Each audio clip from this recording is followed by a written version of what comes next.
House property continue कर रहे हैं हम लोग, ठीक है। और लास्ट क्लास हम लोग जो डिस्कस किए थे, बेसिकली डिस्कस किए थे हर एक चीज के लिए, जो बेसिकली क्या है बोलिए, हाउस किस पे दिया हुआ है, लेट आउट पे दिया है। और लेट आउट का कैलकुलेशन दो पार्ट में डिवाइड होता है। आपने लेट आउट दिया है तो चेक करिए, पूरा साल के लिए लेट आउट हो सकता है, होल 12 मंथ्स के लिए तो 12 मंथ्स लेंगे, हो सकता है वो लेट आउट तो है, फिर उसके बाद क्या हो गया बोलिए, सेल्फ ऑक्यूपाइड, तो उसका रूल अलग था कि नहीं था बोलिए। या फिर हो सकता है कुछ समय के लिए वो लेट आउट है, कुछ समय के लिए क्या बोलिए, वो लेट आउट है, और कुछ समय के लिए क्या हो चुका है, वेकेट हो चुका है। अगर वो बंदा मतलब वो हाउस लेट आउट है और सेल्फ ऑक्यूपाइड है, तो उसका जीएवी हम लोग कैसे निकाले थे बेटा, ईआर और AR whichever is higher. Done है क्या। और इधर में हम लोग जीएवी कैसे निकाले थे, बोला था जीएवी निकालने के लिए पहले ईआर निकालो, फिर एआर निकालो, फिर एआर निकालो, ठीक है। जीएवी के लिए क्या निकालो, पहले जीएवी लो, फिर क्या निकालो, ईआर, एआर, एआर, एक एआर है लेट आउट वाला, एक एआर है विदाउट लेट आउट अज्यूम करके। If ER is the highest, if ER is the highest, the GAV वही हो जाएगा। अगर हाईएस्ट नहीं है तो एआर जो लेट आउट वाला है वही अपना जीएवी बन जाएगा। Am I clear with this? Okay, today we are going to discuss the concept of self occupied. क्या डिस्कस करेंगे बोलिए, सेल्फ ऑक्यूपाइड। आप समझते हैं सेल्फ ऑक्यूपाइड का मतलब क्या होता है, एक हाउस प्रॉपर्टी जिसको हम लोग खुद रखते हैं। अब गवर्नमेंट क्या बोल रहा है, देखिए ध्यान से, गवर्नमेंट बोल रहा है कि भाई सुन, इनकम फ्रॉम हाउस प्रॉपर्टी एक ऐसा हेड है जिसमें क्या करेंगे बोलो, नोशनल इनकम को भी टैक्सेबल करेंगे, ठीक है। नोशनल इनकम का मतलब होता है एक ऐसा इनकम जो पता डिपेंड करता है कि तुम्हारा कितना कमाने का औकात है, ठीक है। गवर्नमेंट बोलता है अगर एक बंदा के पास दो से ज्यादा हाउस प्रॉपर्टी है और सब हाउस प्रॉपर्टी क्या है बोलिए, सेल्फ ऑक्यूपाइड है। ध्यान से सुनिए बच्चा लोग, उस बंदा के पास कितना हाउस प्रॉपर्टी है, दो से ज्यादा। अगर हाउस प्रॉपर्टी और सेल्फ सब क्या है, सब क्या है, सेल्फ ऑक्यूपाइड है, देन दो सेल्फ ऑक्यूपाइड हाउस पर टैक्स कैलकुलेट नहीं होगा, दो सेल्फ ऑक्यूपाइड हाउस पर टैक्स कैलकुलेट नहीं होगा। दो के बाद जितना भी हाउस प्रॉपर्टी है, दो के बाद जितना भी हाउस प्रॉपर्टी है उस पर टैक्स कैलकुलेट होगा। भावना चार्ट तो हाउस प्रॉपर्टी होल्ड करती है, तो कितना हाउस प्रॉपर्टी पर टैक्स कैलकुलेट होगा, दो। एक करती है तो सब कुछ नहीं, एक में अलाउड है, दो में अलाउड है, दो से ज्यादा हुआ तो जो तीसरा वाला है उसमें। सर उस चार मतलब इतना सारा सेल्फ ऑक्यूपाइड में किस हाउस को टैक्सेबल करेंगे, पता कैसे चलेगा, हम बोलेंगे जिसमें सबसे कम टैक्स आएगा उसी को तुम क्या मानोगे, सेल्फ ऑक्यूपाइड मानोगे। डन है कि नहीं, जिसमें सबसे कम टैक्स आएगा, समझ आ रहा है, या सॉरी जिसमें सबसे कम टैक्स आएगा उसी को तुम टैक्सेबल मानोगे, ज्यादा टैक्स वाले को काहे को तुम छोड़ोगे। समझ रहे हो क्या अच्छी तरह से, ये कॉपी करो, मैं सम्स करवाऊंगा आप लोगों को, क्लियर हो जाएगा।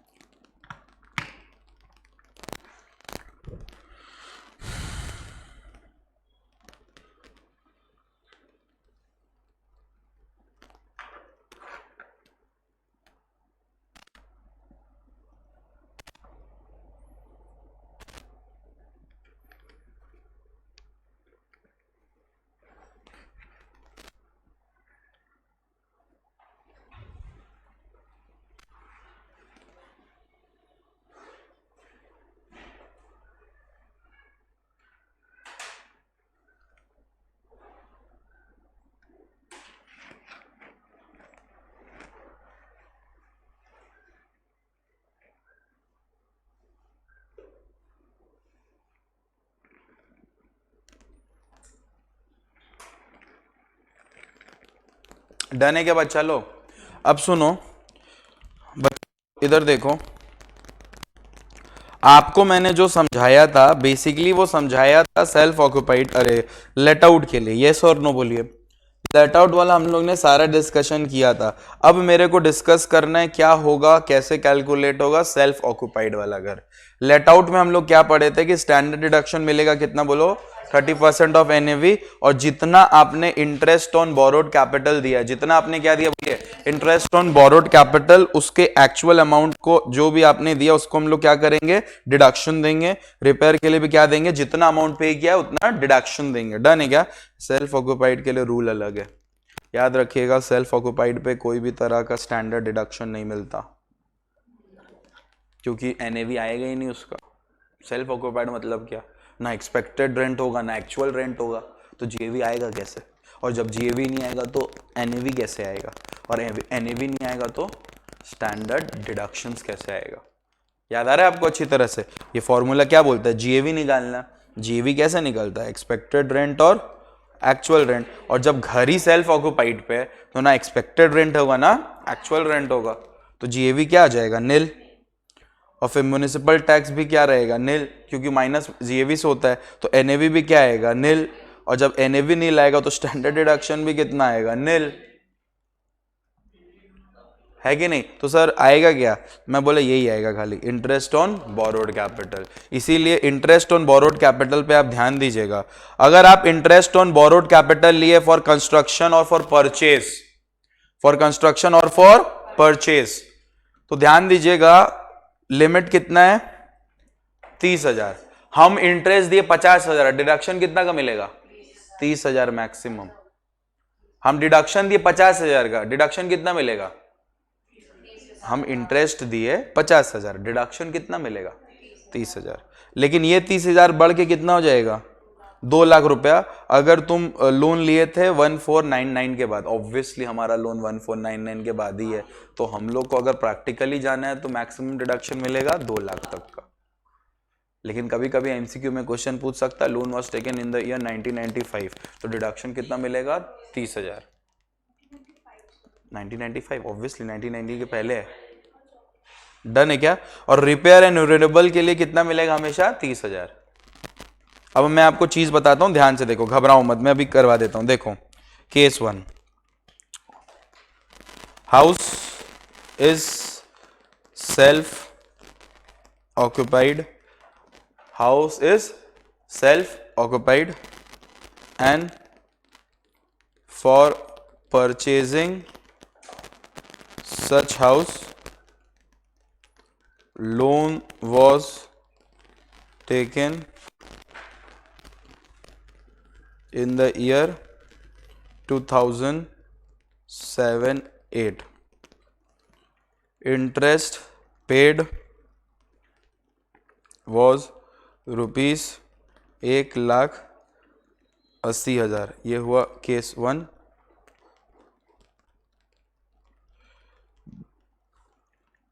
दो लाख, 2.5 लाख। ये हुआ केस 2, ये हुआ केस 3। समझ आया क्या हुआ? लोन लिए थे 2007-8 और अभी हम लोग इंटरेस्ट पे कितना कर रहे बोलो तो, 3 तरह का केस पे इंटरेस्ट पे कर रहे, 1,80,000, 2 लाख और 2.5 लाख। तुमसे पूछ रहे डिडक्शन कितना मिलेगा इसमें, डिडक्शन कितना मिलेगा अंडर सेक्शन 24? सर अगर इंटरेस्ट ऑन बोरोड कैपिटल है, हाँ obviously interest on borrowed capital है, तो केस 1 में पूरा का पूरा 1,80,000 का डिडक्शन क्लेम कर सकते हैं आप। डन। सर केस 2 अगर हुआ तो उसमें भी आप 2 लाख का डिडक्शन क्लेम कर सकते हैं। याद रखिएगा ये इंटरेस्ट मतलब ये लोन लिया था फॉर व्हाट, परचेजिंग, 2.5 लाख का है, तब आप कितना क्लेम कर सकते हैं, 2 लाख, मैक्सिमम 2 लाख, उससे ज्यादा आप क्लेम नहीं कर सकते हैं। याद रहेगा आपको अच्छी तरह से, वही मैं आपको समझाना चाह रहा हूं। जैसे कि लेट आउट हुआ तो लेट आउट में जितना इंटरेस्ट आ रहा है आप उतना क्लेम कर सकते हो, है कि नहीं? लेकिन अगर एक सेल्फ ऑक्यूपाइड है तो आप उतना ही ले सकते हो जितना मैक्सिमम लिमिट है। मैक्सिमम लिमिट इज कितना बच्चा, 2 लाख रुपया। डन है क्या अच्छी तरह से?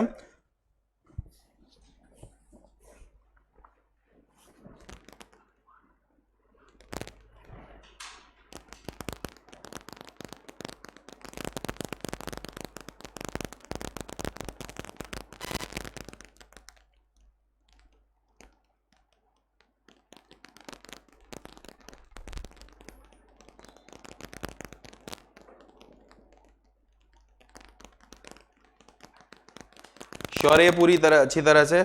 अब देखो, अगर यही लोन बेटा हम लेते अगर रिपेयर के लिए, तो चाहे तुम 1999 के पहले लो या बाद में लो, रिपेयर के लिए मैक्सिमम डिडक्शन कितना मिलेगा? 30,000। एक चीज और याद करिएगा, अगर एसएससी का 2 सेल्फ ऑक्युपाइड हाउस है तो टोटल डिडक्शन 2 लाख रुपया, डिडक्शन भी। नहीं समझा? ये देखो, deduction for 1 self occupied house कितना? 2 लाख, और 2 का मिला के भी कितना? 2 लाख। उससे ज्यादा आप क्लेम नहीं कर सकते हो।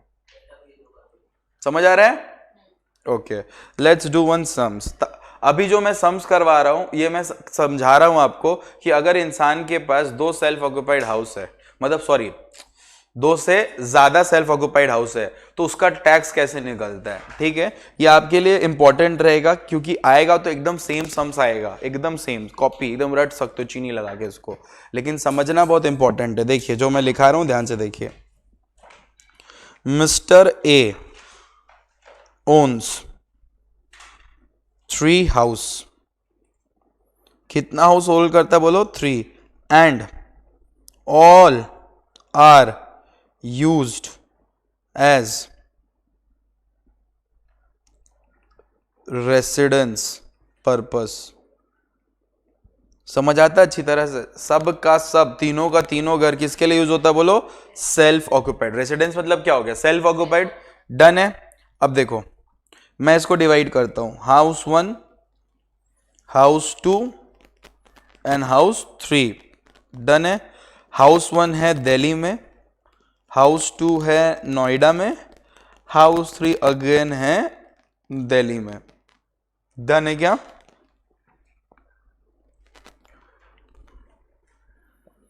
म्युनिसिपल वैल्यू हाउस का है 5 लाख, 5 लाख एंड 6 लाख। डन है। म्युनिसिपल टैक्स है 10%, इसमें पेड हो चुका है, ये पेएबल है, और यहां पे पेड है कितना 1000 बोलो? 40,000। डन है अच्छी तरह से? अच्छा,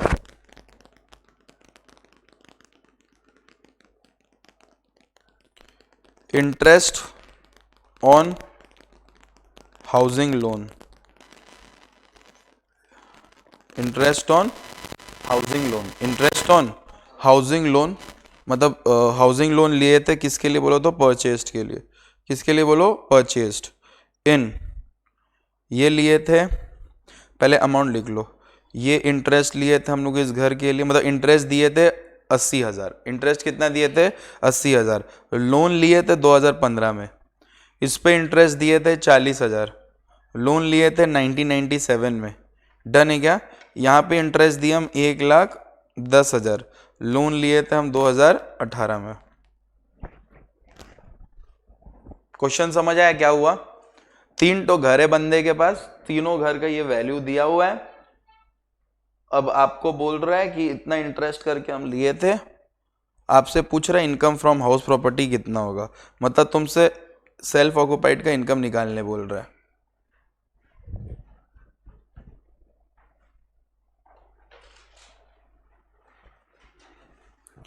अब सुनो, यहां पे आपको क्या बोल रहा है बोलो? इनकम फ्रॉम हाउस प्रॉपर्टी निकालने। बेटा आपको अगर एग्जाम में ऐसा क्वेश्चन दिखे, आपको मन में तो बोल रहा है क्या बोलो? तो सेल्फ ऑक्युपाइड, लेकिन आपको तो मैंने क्या बोला?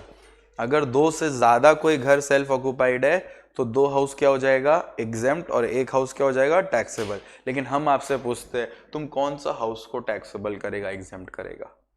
वो तो सर कैलकुलेट करना पड़ेगा। वो क्या करना पड़ेगा? कैलकुलेट। तो ऐसे सम्स को कैलकुलेट करने के लिए सबसे पहले आप लिखिए स्टेप 1। क्या लिखिएगा? Step 1, calculate income as if all house are what बोलो? हाँ, ऐसे इनकम निकालो तीनों का जैसे कि सब क्या है? लेट आउट है। सर एक्चुअल लैंड नहीं दिया। अबे सेल्फ ऑक्युपाइड है, एक्चुअल लैंड कहां से देगा वो?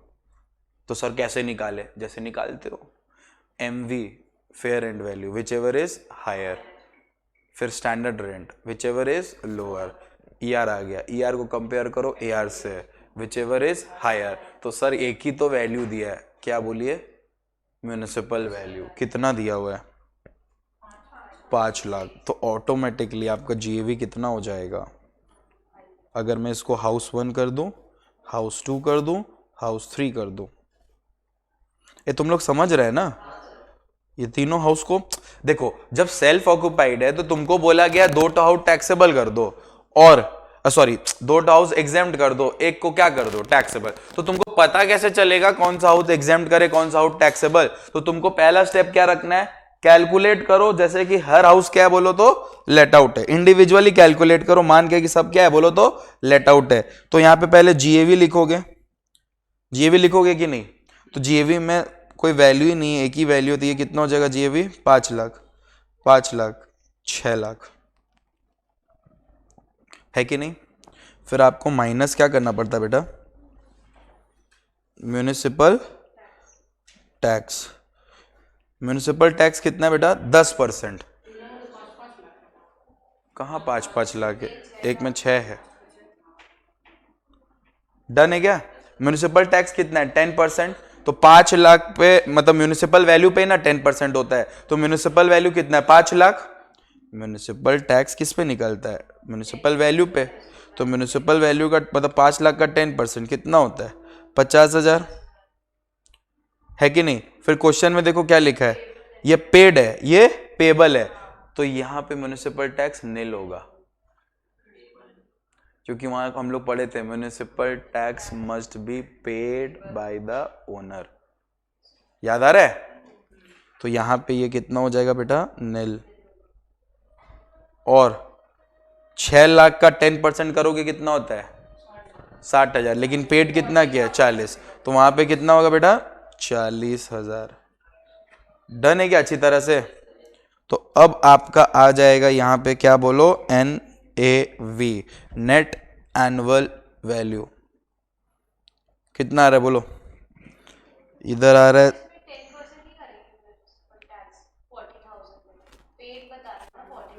कौन सा बोल,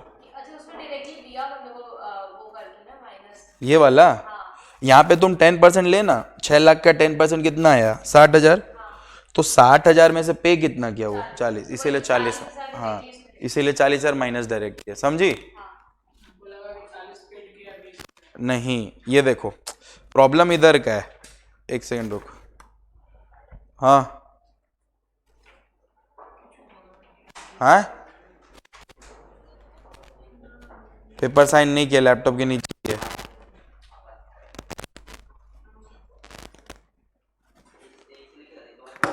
डन है अच्छी तरह से। ये देखना, municipal tax paid paid paid, इस क्वेश्चन में पेड थोड़ी ना हो रहा है।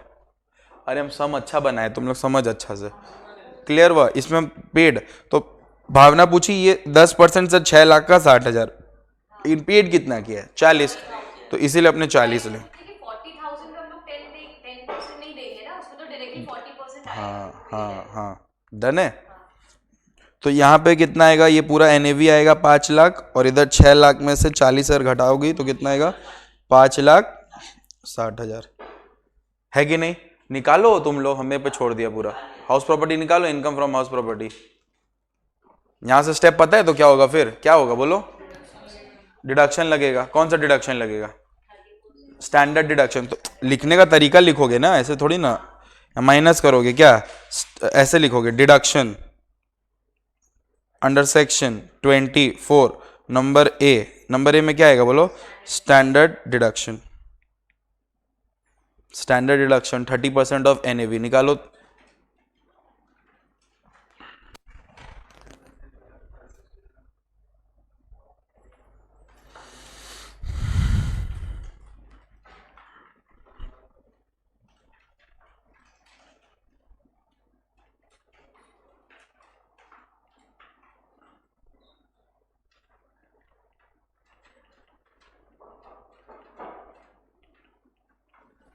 देखो ये आ रहा है क्या, हम कैलकुलेट किए, डन है अच्छी तरह से। तो ये आपका क्या आ रहा है बोलो तो, स्टैंडर्ड डिडक्शन। उसके बाद क्या माइनस होता है, interest on borrowed capital, interest on क्या बोलो, बोरोड कैपिटल। तो इंटरेस्ट ऑन बोरोड कैपिटल कितना है, 80,000, 40,000, 1,10,000। समझ आ रहा है। अब आप बोलेंगे कि भैया सुनो ना, भैया भैया इधर देखो, ये 1997 में भैया आप बोला था इंटरेस्ट 1997 में रहेगा तो उसको 30,000 ही लेना, तो वो सेल्फ ऑक्यूपाइड का बोले थे, पूरा लेट आउट है इसीलिए पूरा ले रहे। डन है क्या अच्छी तरह से, क्वेश्चन में जब पूरा लेट आउट दिया तो काहे को सेल्फ ऑक्यूपाइड।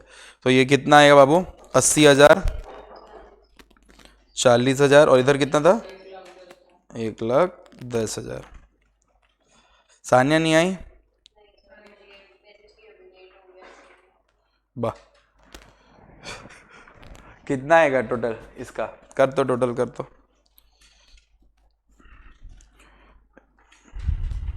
4,00,000 इधर से 2,35,000, इधर 1,90 और 5 में घटा तो 3,10,000। इसका कितना रहा, क्या ये सही आ रहा है क्या सबका, यस और नो बोलो। बेटा अभी आप तीनों घर निकाले क्या, तीनों घर क्या निकाले, लेट आउट पे। अब हम तुमसे पूछते हैं कैसा कॉम्बिनेशन लग रहा है। सर तीनों हाउस का जब टैक्स निकाल रहे हैं तो माइनस करके जो भी आई, ये क्या आया, इनकम फ्रॉम हाउस प्रॉपर्टी। आधा बच्चा क्या करेगा पता है, बोलेगा देखिए सर, आप बोले तो 2 सेल्फ ऑक्यूपाइड लेने और एक ठो टैक्सेबल करने, ठीक है, जो सबसे कम आ रहा है, जिस पे सबसे कम इनकम हो रहा है उसी को रखेंगे, क्योंकि ये दोनों को अगर हम इनकम मान लिए तो टैक्स ज़्यादा देना पड़ेगा। तो आप बोलेंगे 2,35,000 को एक काम करिए डीम्ड इनकम मानिए और बाकी दोनों को क्या मान लीजिए, सेल्फ ऑक्यूपाइड। हम बोलेंगे आंसर इज रॉन्ग, अभी भी खत्म नहीं हुआ ये सम। अब आपको कंपेयर करना इनकम ऑफ ऑल हाउसेस को। स्टेप 2 क्या होगा बोलिए, आप यहां तक किए, पहले यहां तक किए, अब लिखिए जो लिखा रहे लिखिए। नेक्स्ट आपका स्टेप 2 रहेगा। अभी आप पहले वाला स्टेप 1 में क्या कैलकुलेट किए थे, सबको लेट आउट मान के, यहां पे सबको कैसे कंपेयर करेगा, सबको सेल्फ ऑक्यूपाइड मान के। समझ आ रहा है, दोनों निकालना पड़ेगा। आता है क्या ऐसा सम, चांसेस बहुत कम रहता है, लेकिन आपके इंस्टीट्यूट मैथ्स में इलस्ट्रेशंस है तो इसीलिए मैं ये करवा दे रहा हूं ताकि तुम लोग एकदम रिलैक्स रहो, ठीक है। Calculate income for all houses as self occupied. अच्छा एक चीज आपको बोलना चाहते हैं, आप जब बुक का इलस्ट्रेशंस करोगे ना तो उसके सॉल्यूशंस पे मत जाना। The way they are doing solution is very much irritating, but the answer you will get will be same. जैसे उन लोग का जीएवी एक अलग तरीका से आ रहा होता है, लेकिन तुम लोग अपना फॉर्मेट से भी जीएवी निकालेगा तो तुम्हारा जीएवी भी सही आ रहा होता है। I have given you a very good tricks in tax ताकि उससे आपका सम्स जल्दी हो, ठीक है ना। ओके हम लोगों का ये हाउस प्रॉपर्टी कंप्लीट है, इनकम फ्रॉम 5 हेड्स हो जाता है, उसके बाद हम लोग को सिर्फ डिडक्शंस को अच्छी तरह से मन में बसाना है। We are done with taxes अच्छी तरह से, ठीक है। So I will give you 2 videos, self occupied sorry set off and carry forward. Set off and carry forward एक ही चैप्टर है, ये हुआ। तो ये set off and carry forward एक हुआ और एक क्लबिंग ऑफ इनकम हुआ। ये दोनों को आप एकदम गोदी में बैठ के आराम से 1 घंटा का वीडियो है। टोटल कितना घंटा का वीडियो हुआ, 2 घंटा का। आराम से बैठ के देखिएगा, एकदम क्लियर हो जाएगा कंसेप्ट, क्योंकि उससे अच्छा मैं शायद ऑफलाइन में भी ना पढ़ा पाऊँ, क्योंकि कभी कभी होता है ऐसा कि आप पूरे जोश में रह के उसको पढ़ा देते हो, ठीक है। अच्छा वीडियो मतलब बहुत जेन्युइन है, आप करके मैं भेज दूंगा लिंक, ठीक है। कभी भी देख लेना, कोई प्रॉब्लम नहीं, हड़बड़ी, लेकिन विद इन 2 वीक्स, ठीक है। तो calculate income for all houses as self occupied, as what, self occupied. करिए ना, खुद से करिए, अगेन डिवाइड करिए, हाउस 1, हाउस 2, हाउस 3।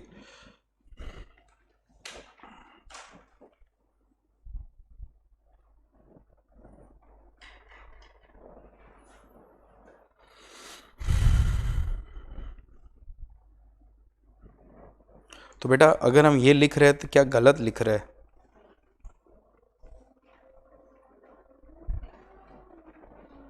एनएवी तीनों का क्या रहेगा, नील ही रहेगा, स्टैंडर्ड डिडक्शन मिलेगा ही नहीं। तो मिलेगा क्या, खाली इंटरेस्ट ऑन बोरोड कैपिटल,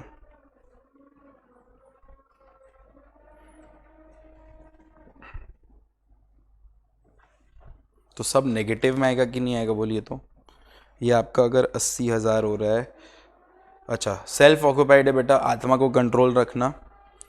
ये देखो सेल्फ ऑक्यूपाइड है, तो सेल्फ ऑक्यूपाइड में 2015 में लोन लिया हुआ, इसीलिए 80,000 पूरा मिल रहा है। क्योंकि ये 1997 है तो इसमें कितना मिलेगा, सिर्फ और सिर्फ 30,000। डन है अच्छी तरह से, यस और नो बोलो। और वो वापस से 1,10,000 मिलेगा। 1,10,000 इसलिए मिल रहा है क्योंकि बगल में 80 मिल रहा है, तो 1,10,000 प्लस 80 1,90,000। समझ आ रहा है क्या बोल रहे हैं।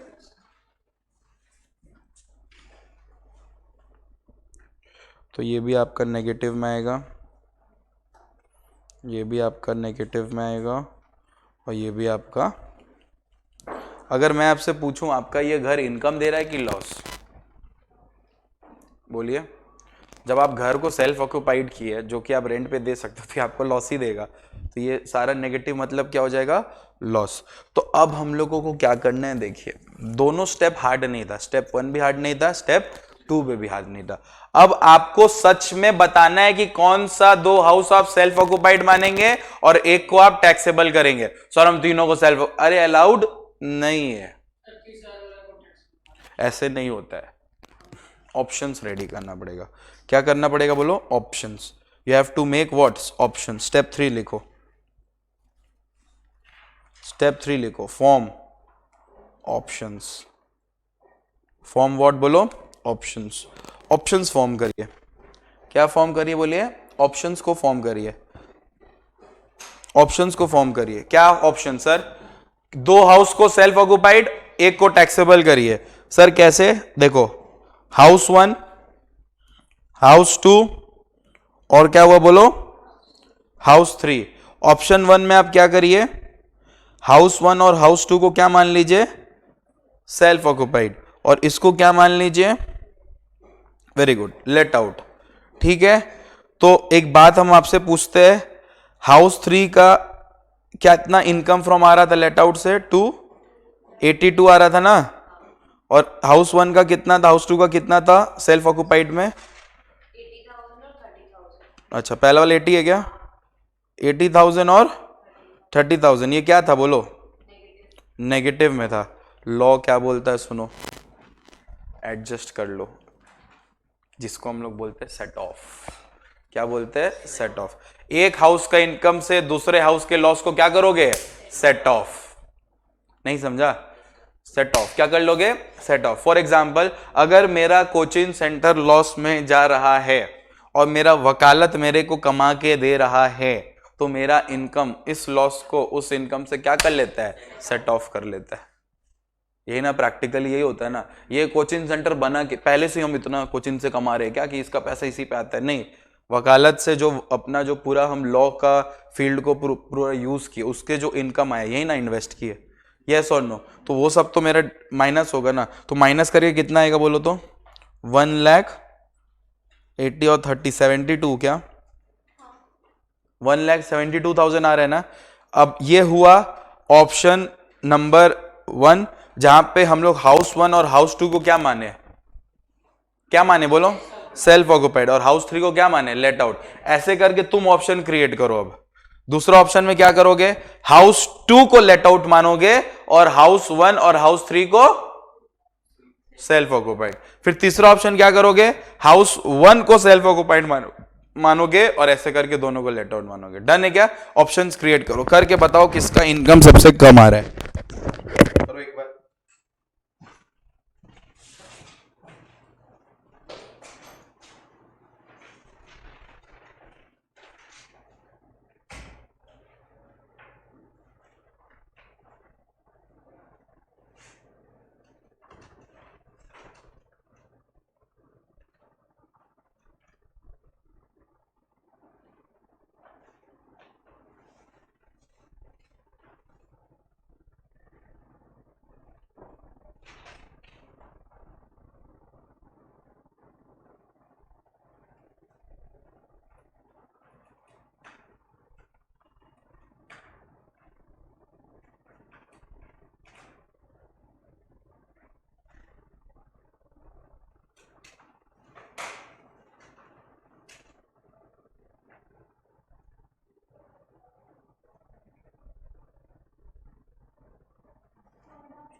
नेगेटिव है वन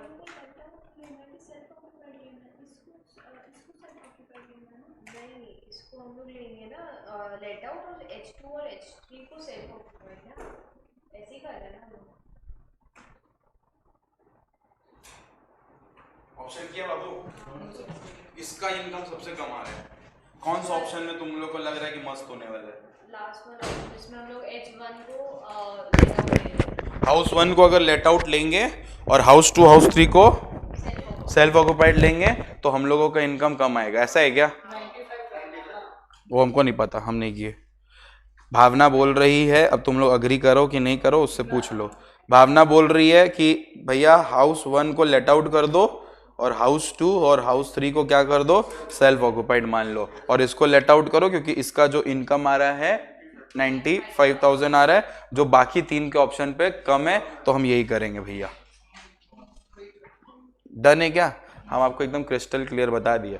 ऐसा सब आया तो लोग घबरा जाता है, साला तीनों सेल्फ ऑक्यूपाइड दे दिया, हम तो लेट आउट पढ़ कर आए थे, जीएवी करने आए थे, ईआर निकालने आए थे, एआर निकालने आए थे, हाय दैया चिल्लाने लगोगे। करना कुछ नहीं, 3 स्टेप का खेल है। पहले स्टेप 1 सबको साला क्या मान लो, लेट आउट। स्टेप 2 सबको क्या मान लो, सेल्फ ऑक्यूपाइड। ऑप्शंस क्रिएट करो, ऑप्शंस क्रिएट करो, हो जाएगा काम डन। क्या हार्ड था ये पूरा प्रॉपर? ये अगर आया तो तकलीफ देगा, नहीं आया तो पेपर इजी रहेगा, क्योंकि हाउस प्रॉपर्टी आपको ज़्यादा तकलीफ नहीं देगा। आप हाउस प्रॉपर्टी हेड से आराम से 7 मार्क्स का एक क्वेश्चन एक्सपेक्ट कर सकते हैं।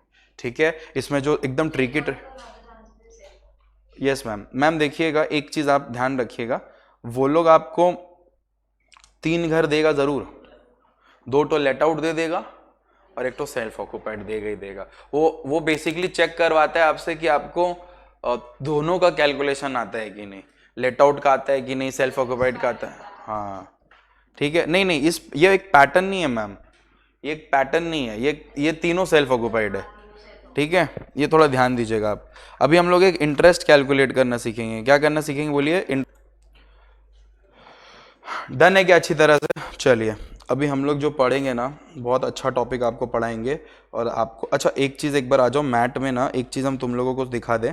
पहला वाला पेज जो है बेटा, आप नहीं पढ़ोगे चलेगा, क्योंकि मैंने आपको पूरा अच्छी तरह से उसको समझा दिया है। दूसरा पेज भी आपको ज़रूरत नहीं है, मैंने अच्छी तरह से एक्सप्लेन किया है। तीसरा पेज में आप सिर्फ फॉर्मेट देख सकते हो अगर आपको याद नहीं है। चौथा पेज में ये टेबल और ये, ठीक है। 5वां पेज में जो आपका ये वाला पूरा पोर्शन आता है, ये वाला, या पूरा कट कर सकते हो। समझ आ रहा है अच्छी तरह से? ये जो दिया हुआ है बाबा, दिख रहा है वो पूरा पेज आपको, वो आप पूरा कट कर सकते हो। क्यों भैया? इधर देखो, यहाँ देखो लिखा है 2 सेल्फ ऑक्यूपाइड का जीएवी कितना रहेगा, नील। डन है क्या अच्छी तरह से? कोई दिक्कत नहीं है।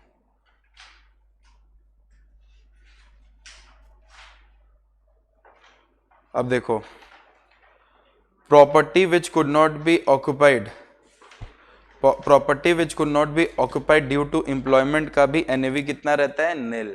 आप एक प्रॉपर्टी में इसलिए नहीं रह पा रहे हो क्योंकि आपका जॉब कहीं और लगा है, तो भी सेल्फ ऑक्यूपाइड में ही काउंट होता है। ठीक है, कोई बड़ा चीज नहीं है। अच्छा, अभी मेरे को जो मेन पढ़ाना है उसका एक नेक्स्ट पेज में आइए, computation of pre construction period interest. इसको आप इंपॉर्टेंट मार्क करिए, जो आपको तकलीफ दे सकता है कैलकुलेशन निकालने के लिए।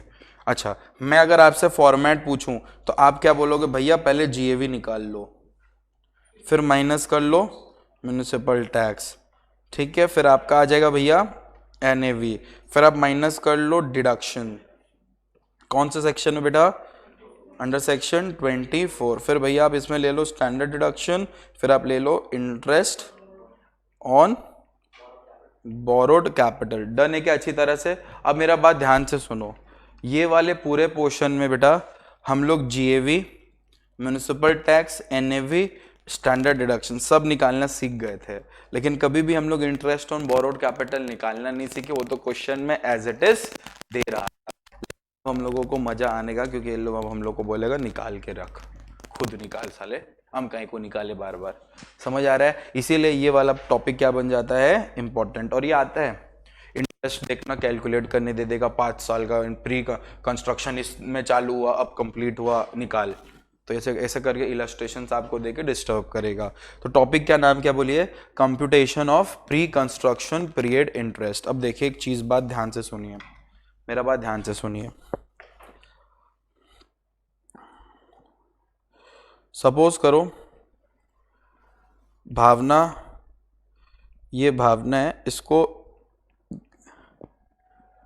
इसको ना घर बनाना है, हाउस प्रॉपर्टी बनाना है, एक बिल्डिंग बनाना है, ठीक है। तो वो गई किसके पास, एसबीआई के पास, और लोन मांगी। एसबीआई वाला उसको लोन दे दिया, सपोज करो 1 अप्रैल 2018 को। क्या दे दिया बोलो, लोन। क्या दे दिया इसको, लोन।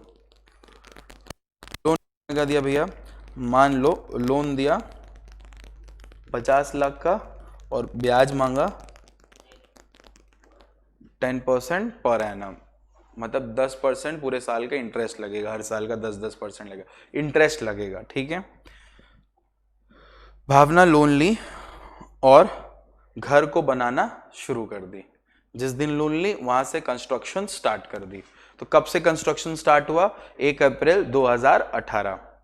भावना बहुत मेहनत करके उस घर को कंप्लीट कर ली 1 अप्रैल 2021। या फिर एक काम करो, थोड़ा सा समझाना पड़ेगा। तो 1 अप्रैल 2020 क्या हो गया बोलो, कंस्ट्रक्शन कंप्लीटेड। डन है, कंस्ट्रक्शन कंप्लीट हुआ। और कंस्ट्रक्शन कंप्लीट होने के बाद भावना के पास कुछ इस तरह का बिल्डिंग मिला। डन है, उसको इस तरह का क्या मिला बोलो, बिल्डिंग। अच्छा, अगर मैं आपसे पूछूं कि भावना अभी तक कितना ब्याज दे रही है, तो देखो सर, 1/4/18 से लेके 31 मार्च 2019 में भावना 50 लाख पे इंटरेस्ट जो दी वो कितना, 5 लाख का, ठीक है।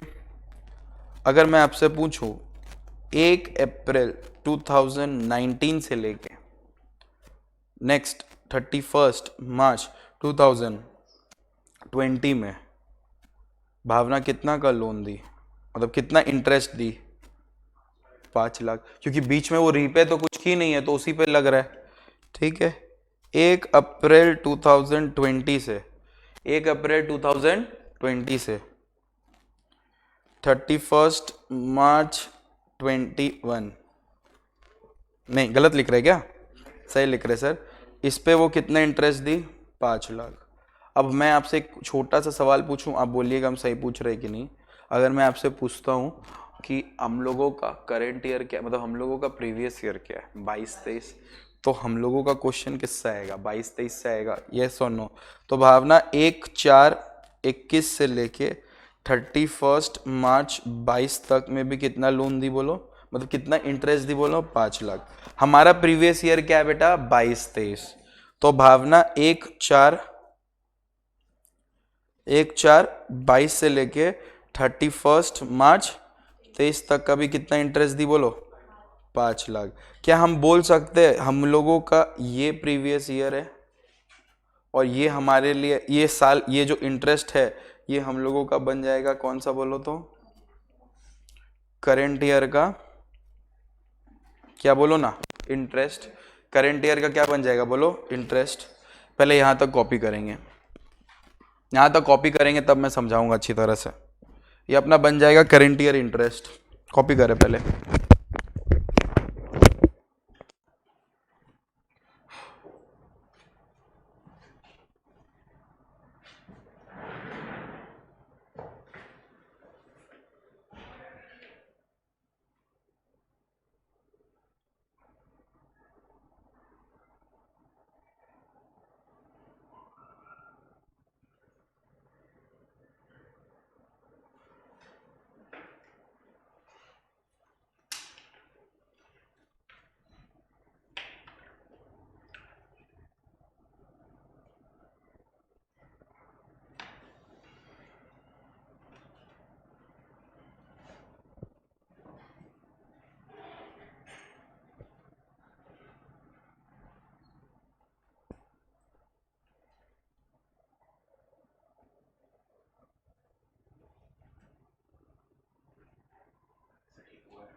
अच्छा सुनो, हम लोग कौन सा प्रोविजन बुक का हेडिंग बताएगा? प्रोविजन बुक का हेडिंग क्या है?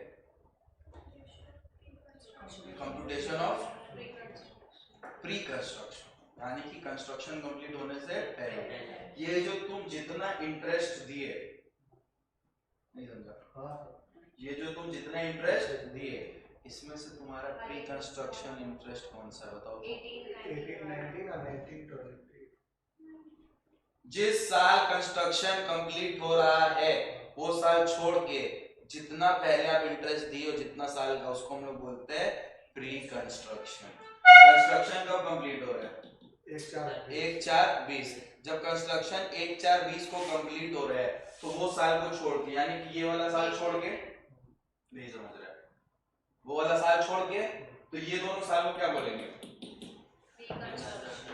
डन है क्या? देखो क्या बोल रहे हैं हम बोल रहे हैं जिस साल कंस्ट्रक्शन कंप्लीट हुआ है, जिस साल कंस्ट्रक्शन कंप्लीट हुआ है उस साल को छोड़ के जितना साल तक आपने इंटरेस्ट दिया है वो आपका किस कैटेगरी में आ जाएगा? Pre construction interest. यानी कि ये वाला पूरा हिस्सा, यानी कि टोटल 10 लाख रुपया, ये क्या माना जाएगा बोलो? Pre construction interest. क्या माना जाएगा बोलो? Pre construction interest. डन है क्या अच्छी तरह से? यस और नो बोलो। डन है? अब सुनो, अब भावना क्या की? घर बनाई, नहीं समझा? भावना क्या की? घर बनाई, और घर बना के इसी बिल्डिंग को लेट आउट में दे दी। किस में दे दी? लेट आउट में। और जो लेट आउट दी वो दी 30,000 पर मंथ पे। कब से दे दी? कंस्ट्रक्शन कंप्लीट होते ही। नहीं समझा? कंस्ट्रक्शन कंप्लीट की, लेट आउट पे दे दी 30,000 पर मंथ, यानी कि एक्चुअल रेंट कितना हुआ? 30 × 12, 30,000 × 12। इसका क्या हुआ? रुक जाइए, यहां तक क्लियर हुआ? अब सुनो, अब सुनो ध्यान से। पॉइंट क्या है? अब ध्यान से सुनो। पॉइंट कुछ इस प्रकार है कि प्री कंस्ट्रक्शन पीरियड कितना साल का है? 2 साल। टोटल कितना है? 10 लाख। आप जो प्रोविजन बुक में पढ़ रहे हो, क्या पढ़ रहे हो? तो पहले हम लोग इसका एंट्री पढ़ ले। क्या है इसका एंट्री? क्या है? ध्यान से सुनो। ये बोल रहा है interest for the period prior to the previous year in which the property has been acquired or construction is completed shall be aggregated. prior पहले, उस प्रीवियस ईयर में, जिस प्रीवियस ईयर में कंस्ट्रक्शन कंप्लीट हुआ उसके पहले जितना भी इंटरेस्ट है सबको अग्रीगेट कर दो, टोटल कर दो। यानी कि इस साल में मेरा कंस्ट्रक्शन कंप्लीट हुआ तो इसके पहले प्रीवियस ईयर में जितना भी मेरा इंटरेस्ट हम दिए तो उसको क्या कर दो? अग्रीगेट। तो अग्रीगेट करके तो कितना आया? 10 लाख कर लिए। फिर बोल रहा है उसी 10 लाख को डिडक्ट करो 5 इक्वल इंस्टॉलमेंट में। एक बार में डिडक्शन नहीं देंगे प्री कंस्ट्रक्शन का। कितना बार मिलेगा? 5 बार में। सर कब से मिलना चालू होगा? From the year in which property is acquired or construction is completed. यानी कि बेटा अगर मैं तुमसे पूछूं भावना का इनकम बताओ फॉर प्रीवियस ईयर 2021, उससे पहले मेरे को यह बताओ इस 10 लाख को कितना पार्ट में डिवाइड करोगे? 5, और 5 इक्वल इंस्टॉलमेंट में डिडक्शन लोगे तो 10 लाख बाई 5 कितना हुआ? 2 लाख। तो 2 लाख 2 लाख 2 लाख करके ऐसे 5 बार, है कि नहीं? तो इसका डिडक्शन कब से चालू हो जाएगा बेटा? बोलो बोलो सर 2021 में देंगे, 21 22 में देंगे, उसके बाद बोलो 22 23 में देंगे, 23 24 में देंगे, और 24 25 में देंगे। हमारा प्रीवियस ईयर कौन सा है? 22, 23, ध्यान रखिएगा इसका, 2 लाख आएगा। समझ आ रहा है? क्योंकि घर क्या है, लेट आउट पे, तो जितना अमाउंट इंटरेस्ट पे दोगे उतना डिडक्शन मिलेगा। अगर सेल्फ ऑक्यूपाइड होता तो तुमको जितना इंटरेस्ट देना है दो, हम डिडक्शन को ले आते मैक्सिमम लिमिट टू 2 lakhs। इससे अच्छा हम नहीं पढ़ा पाएंगे, ना हमसे होने वाला है। ध्यान से सुनो, अभी हम लोग भावना का इनकम निकालेंगे 20-21 में। ये हीरोइन क्या की है, ये उसी साल को लेट आउट कर दी है पूरा, मतलब कंस्ट्रक्शन कंप्लीट की, देख रहा धंधा एकदम बनिया बुद्धि, कंस्ट्रक्शन कंप्लीट की लेट आउट पे चढ़ा दी 30,000 इंटू महीना में।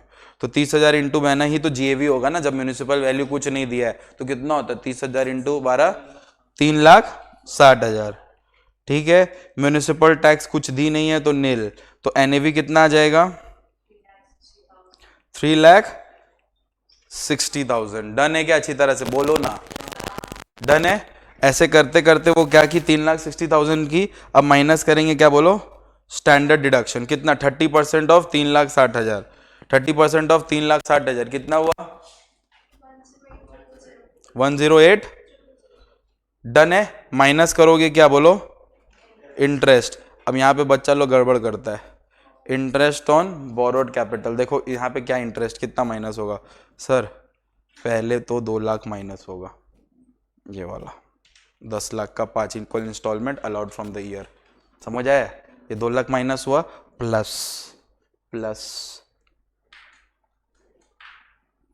5 लाख वो करेंट ईयर इंटरेस्ट है। प्री कंस्ट्रक्शन का डिडक्शन देना चालू करते हैं हम लोग उस साल से जिस साल कंस्ट्रक्शन कंप्लीट होता है।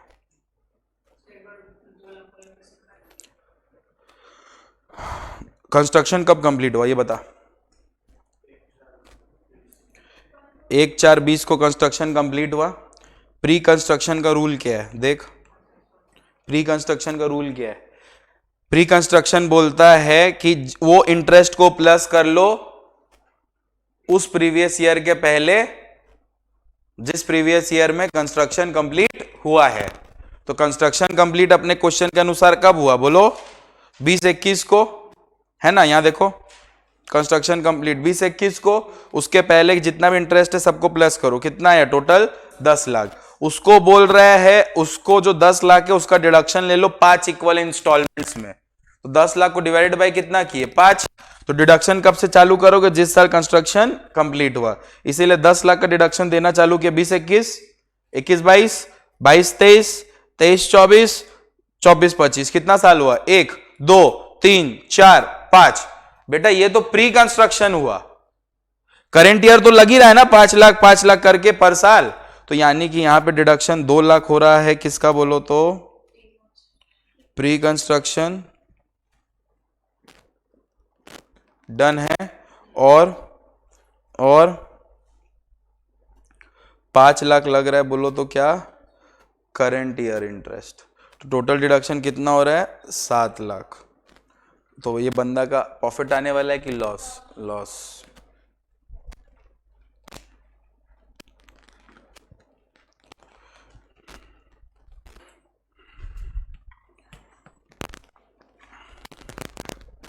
डन है अच्छी तरह से।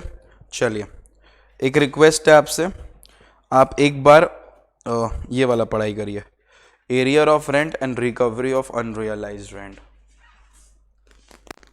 Arrears of rent and recovery of unrealised rent. Arrears of rent and recovery of unrealised rent. Section बताइए कौन सा है, 25A। छोड़िए इधर आइए, आप टाइम वेस्ट करेंगे पढ़ के, मेरे को देखिए। फॉर एग्जाम्पल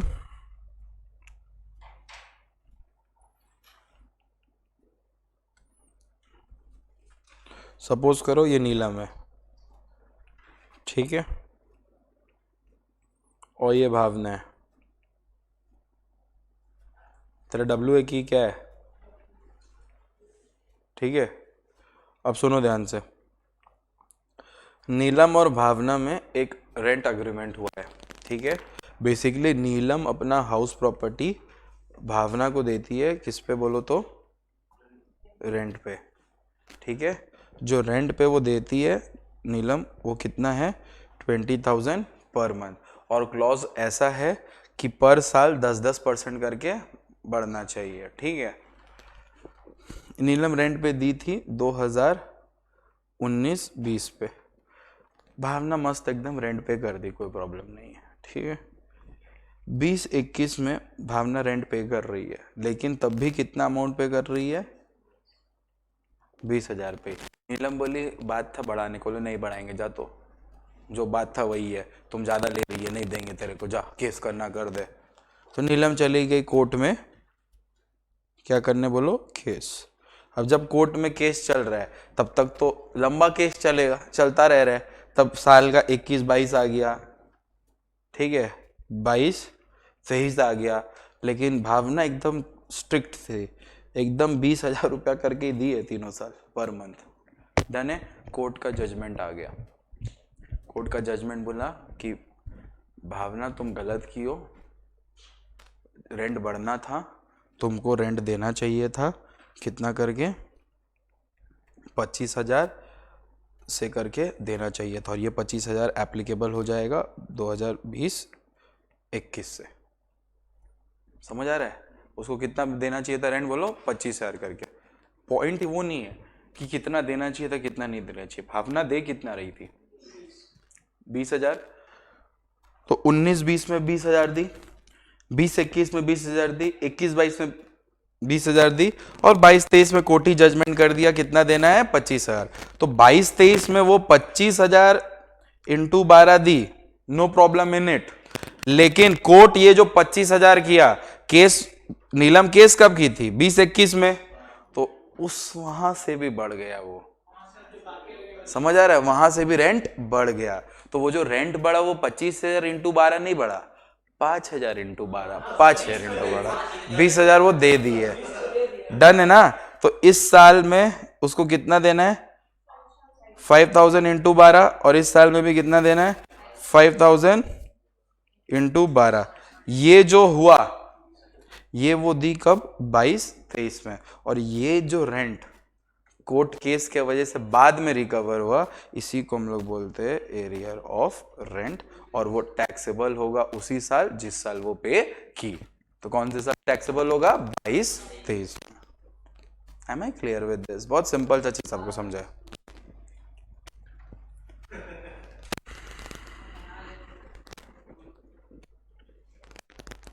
समझ आया? कंसेप्ट समझ आया? एरियाज ऑफ रेंट क्या होता है?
कौन सा? हाँ, इसीलिए तो दे रही है वो, 22-23 में ही दे रही है। करंट वाला तो करंट वाला में कोई लोचा ही नहीं है, इसी को हम लोग खाली एरिया ऑफ रेंट बोलते हैं। 5,000 इंटू 12, 5,000 इंटू 12। समझ आ रहा है? एरिया ऑफ रेंट मतलब समझा कि पहले इतना देना चाहिए था, इतना दी नहीं, कितना कमी थी, उसको एरिया ऑफ रेंट बोलते हैं। समझ आ रहा है? अब एक कंसेप्ट आता है अनरियलाइज रेंट का। किसका कंसेप्ट आता है बोलिए? अनरियलाइज रेंट का। अनरियलाइज रेंट का मतलब ये होता है जब आपका जो टेनेंट है वो आपको किसी मंथ का रेंट नहीं देता है। फॉर एग्जाम्पल, नीलम उसको रेंट पे दी थी 20-21 पे, 20-21 पे पूरा 12 महीना का रेंट दी थी मस्त। 21-22 पे वो उसको कितना महीना का रेंट दी? 10। कितना महीना का नहीं दी? 2। तो एरियर नहीं है, अनरियलाइज रेंट है।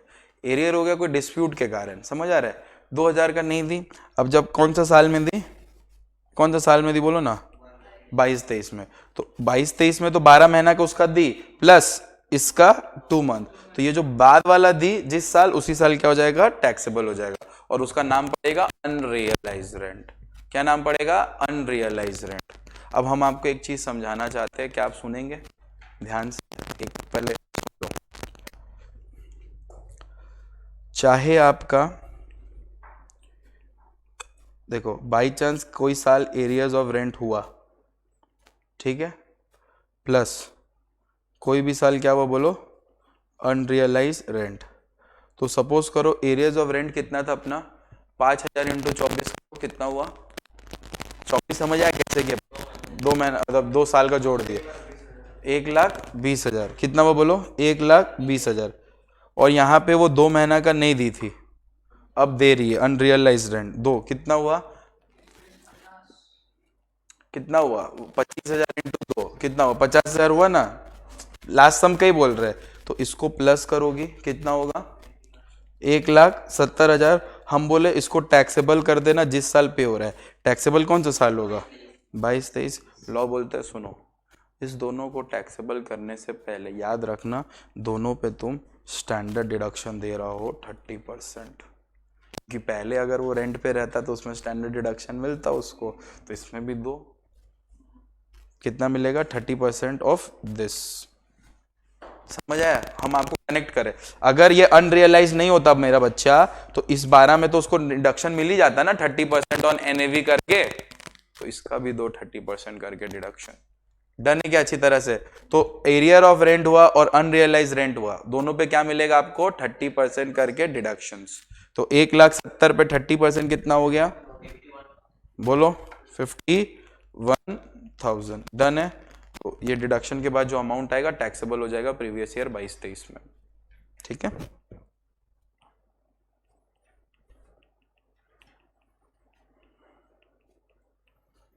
डन अच्छी तरह से, टैक्सेबल हो जाएगा उसी साल। सम्स करें थोड़ा सा ताकि आपको क्लैरिटी आए।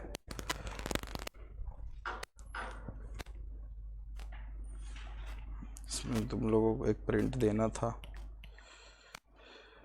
एक सेकेंड।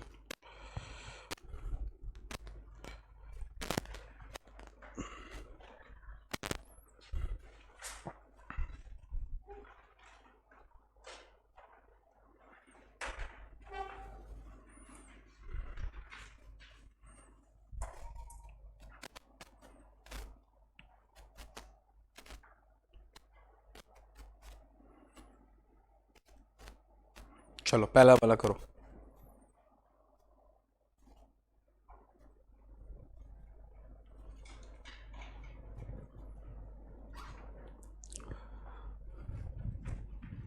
तुम लोग को जो जो जरूरत है लिखते रहो, हम बताते हैं सम्स कैसे होता है, तुम लोग खाली क्वेश्चन पढ़ता और पैनिक करता है। तुम लोग को जैसे लगा Anirudh has a property of municipal valuation, तो ये आपका क्या हो गया बोलो, म्यूनिसिपल वैल्यू। अलग कर लो, ऐसे लिख लो म्यूनिसिपल वैल्यू 1,30,000।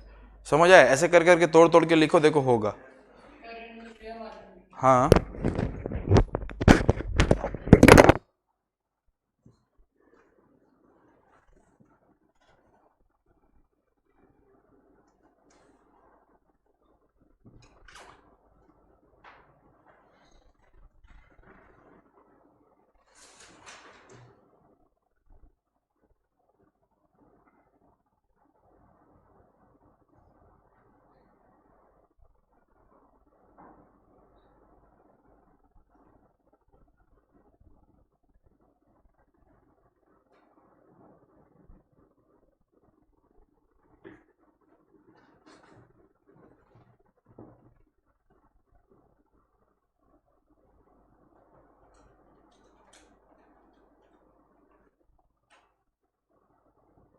सब दिया हुआ है,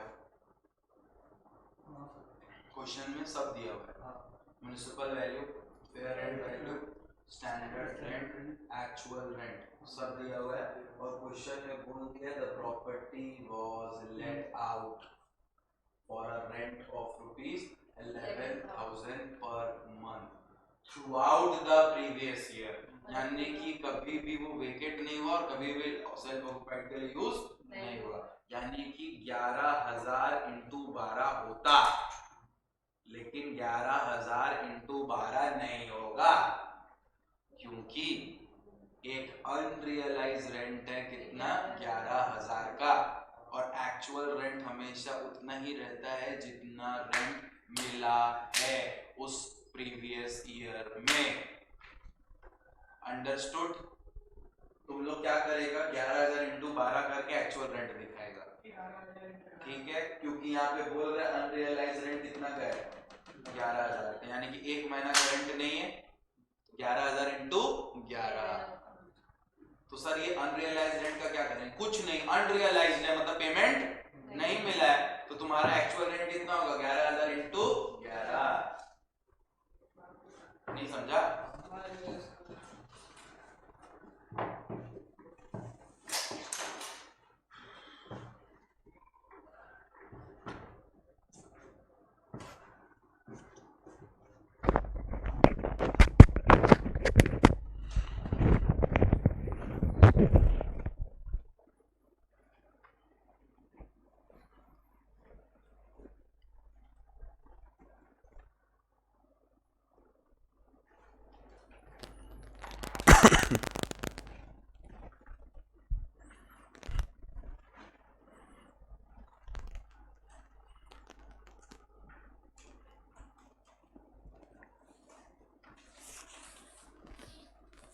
मैं करूं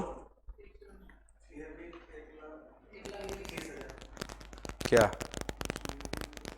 अबे हमको इनकम फ्रॉम हाउस प्रॉपर्टी बता, इधर देख क्या लिखा है, देख मेन वो बता जी, ये भी बता रहा है। सब हेड के कंपेयर में ये बहुत इजीएस्ट हेड होता है, ऐसा बोला जाता है।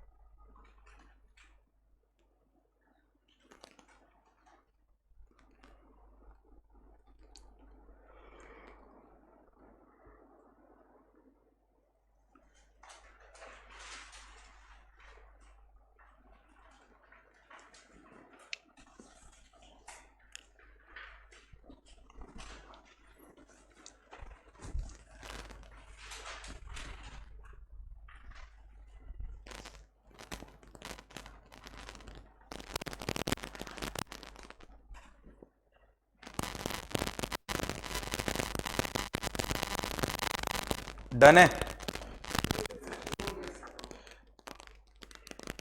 नीलम हो गया। कितना इनकम फ्रॉम हाउस प्रॉपर्टी, 35,600, जिसका किसी का आ रहा है।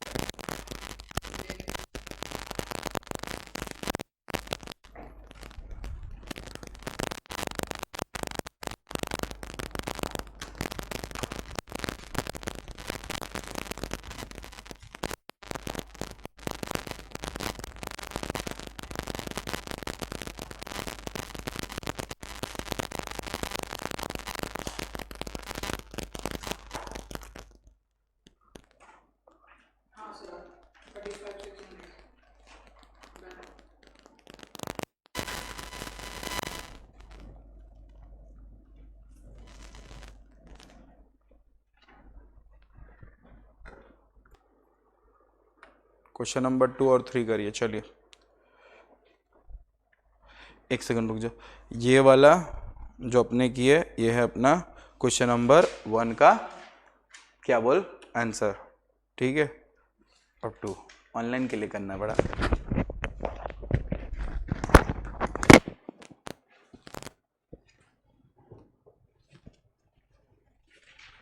Wow, what a song. मजेदार song, मजेदार। करो।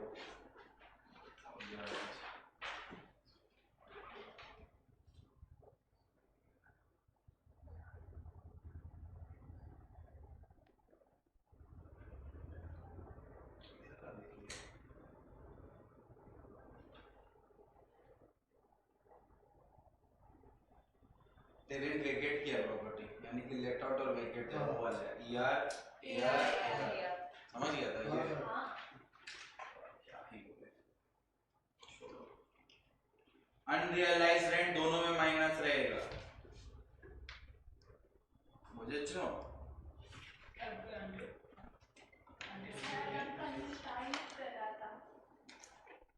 एक्चुअल रेंट में क्या चीज है बिहारी अच्छा बोलता है। मेरा फैमिली मिक्स ब्रीड है, मारवाड़ी, पंजाबी, हिंदू, मुस्लिम हम लोग मुस्लिम नहीं। AR निकालोगे तो सुनो मेरा बात, ER तो निकालते हो जैसे निकालते हो, AR निकालते हो कि लेट आउट वाला, एक AR निकालते हो विदाउट लेट आउट वाला। दोनों ही केस में, दोनों ही AR में अनरियलाइज्ड माइनस रहेगा। अनरियलाइज्ड रेंट का मतलब वो रेंट मिलना चाहिए था बट मिला नहीं, दोनों ही केस में वो माइनस रहेगा। एक ही बंद करना देख लो, उनको नहीं पढ़ पाया।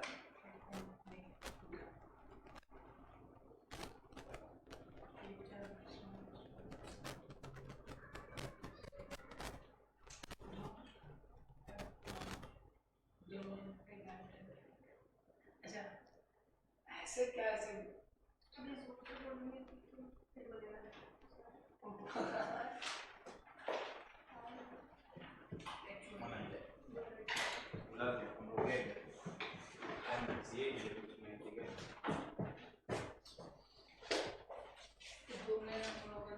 आपका एड्रेस नहीं है बस, ठीक है बैठ के 5 मिनट।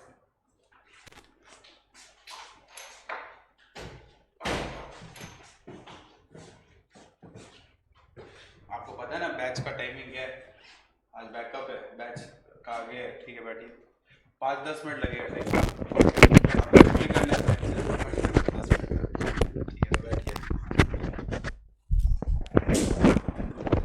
10 मिनट बैठ जाइए।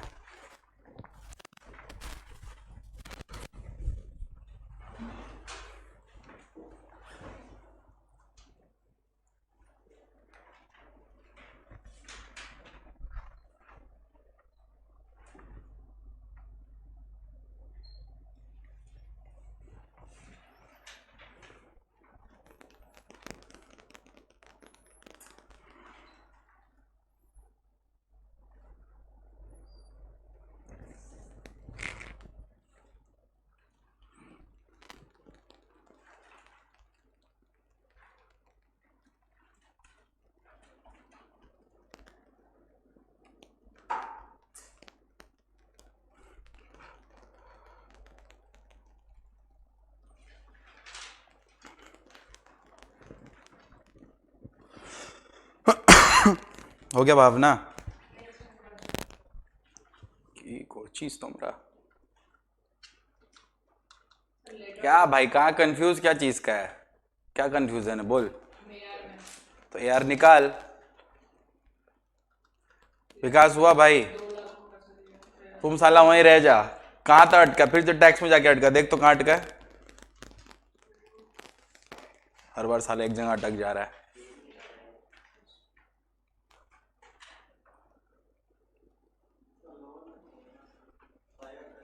हर बार कैपिटल गेन में भी वो sale consideration expansion net cell में आके रुक जाता है।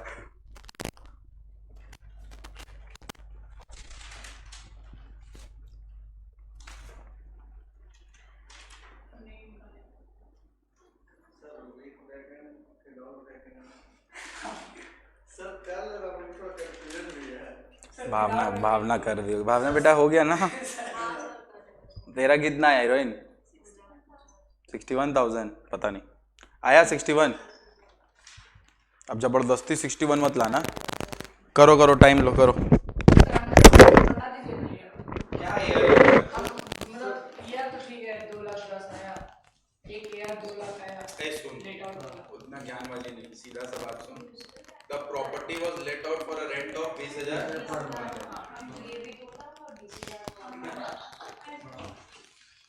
तो property was let out for 20,000 per month, तो 20,000 पर मंथ इंटू 12 करेगा पहले, और एक तो करेगा 20,000 इंटू 10, यही तो हम दोनों में बोले थे ना अनरियलाइज्ड रेंट, हमारे पहले, उसके बाद अनरियलाइज्ड रेंट माइनस होगा। तो एक बार में नहीं कर सकते क्या? तुम करना, फॉर्मेट तो दिखाना पड़ेगा ना, फॉर्मेट तो दिखाना पड़ेगा। तुम क्या किए थे, आ गया ना 61, अगर मेरे से मैच नहीं हुआ ना तेरा, तो क्या करेंगे? इसके बाद तुम देख के एक्स्ट्रा 6 सम्स करवाएंगे।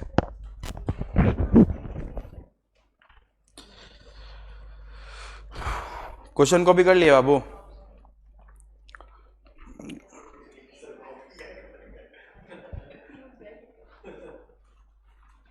नहीं तुम अब दादागिरी दिखाई हो तो रुक तेरे बताते हो। रुक जा तुम अब।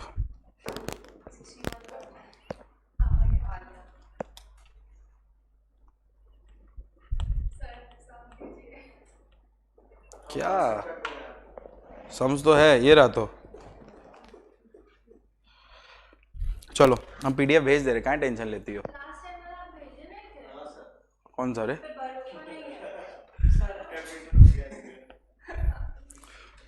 दिन भर मेरे पे इंजाम लगाता है तुम लोग। जीएवी वर्किंग नोट नंबर बोल।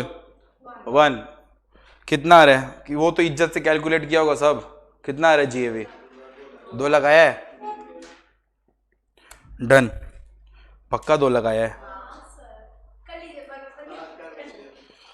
एक ईआर लेना था, ईआर कितना आया? 2,10,000, ये हार्ड वाला तुम लोग। एक एआर लेना था विथ वैकेंसी वाला, यानी कि 20,000 इंटू 11, ठीक है। फिर उस पर माइनस करना था, क्या बोलो, अनरियलाइज रेंट। यही किया है ना? तो 20,000 इंटू 11 कितना होता है? 2,20,000। 2,20,000 और अनरियलाइज कितना है? 20,000। तो टोटल ये एआर कितना आ रहा है बोलो? 2 लाख आ रहा है। डन है? यस और नो? फिर एक एआर लेना है 20 इंटू 12 माइनस अनरियलाइज रेंट। दोनों ही केस में अनरियलाइज रेंट क्या होगा बोलो? माइनस होगा। तो ये कितना आ रहा है? 20 कितना आ रहा है बोलो? 2,40,000। यस और नो? माइनस आप करेंगे अनरियलाइज रेंट कितना बोलिए? 20,000। कितना आ रहा है? 2,20,000। डन है क्या अच्छी तरह से? If ER is the highest then GAV is equal to ER, but here ER is not the highest, then GAV is equal to 2 lakh। देखा सही किया तुम लोग, प्राउड ऑफ यू। इसी बहाने तुम लोग को एक वीजा। कोई सुना नहीं, सिर्फ तुम ही सुना। माइनस म्युनिसिपल टैक्स है क्या? बोलना कितना है? वो उतना नहीं ज्ञान चाहिए, अमाउंट बता। 20,000 तो NAV कितना? 1,80,000। सच बोल रहे तो माइनस कर, डिडक्शन। माइनस क्या करेगी बोल? Deduction. Under section 24 standard deduction कितना करेगा? कितना आ रहा है? 54,000। आ गया तुम लोग से ये सब? इंटरेस्ट ऑन बोरोड कैपिटल कितना आ रहा है? सच में आ गया सबका? डन है क्या? ठीक है, that's all for today. Next मैं सम्स भेजूंगा, कल करना, लेकिन अभी भेजूंगा नहीं, कल करवाऊंगा लाइव।